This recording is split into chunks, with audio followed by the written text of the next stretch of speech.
Good morning, friends, and happy Friday.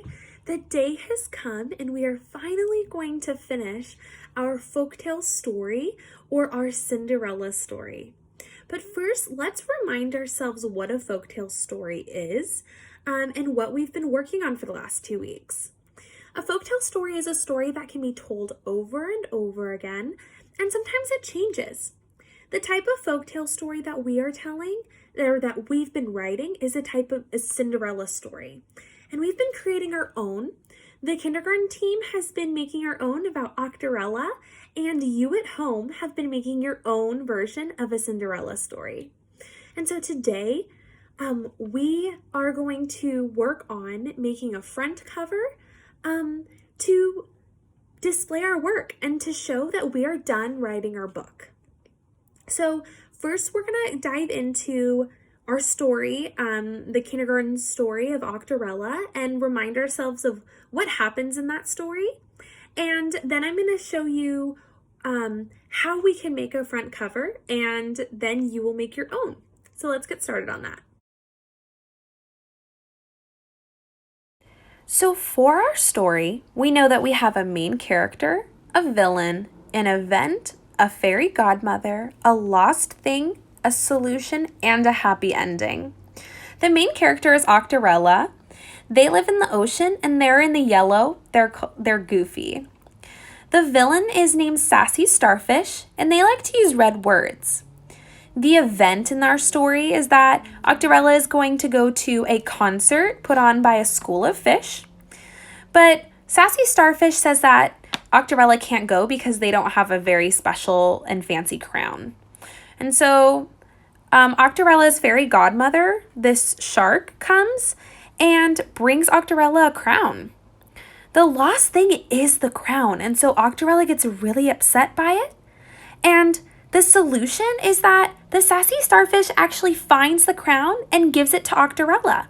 And that's our happy ending, is that Octorella and Sassy Starfish become friends. Now that we've gone over the book, I need to make a front cover that makes the most sense. A couple of things that need to go on a front cover is a title and who wrote the book and also who illustrated the book. Because you've been writing your own book at home, you're the author and you're the illustrator for this story. And so you'll only need to write your name for who the book is by. The first thing I need to do, though, is think of a title.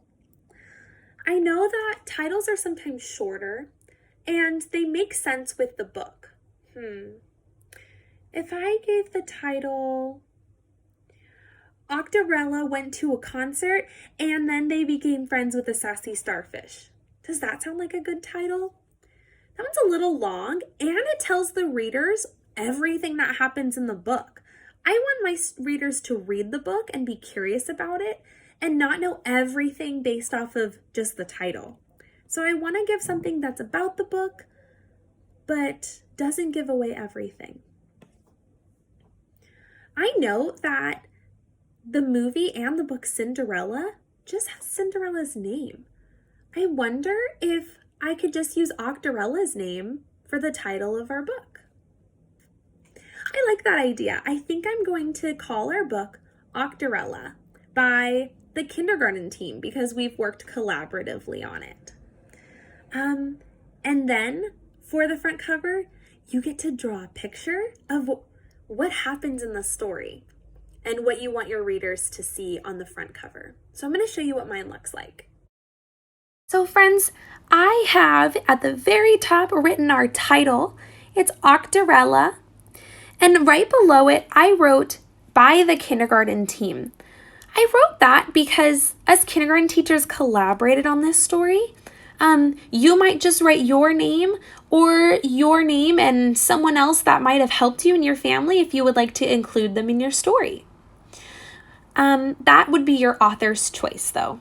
So I have Octorella, the title that relates to what happens in the story and who it's by. Next, I included an illustration that matches the story as well. I decided to include all of the characters, but that's another author's or illustrator's choice.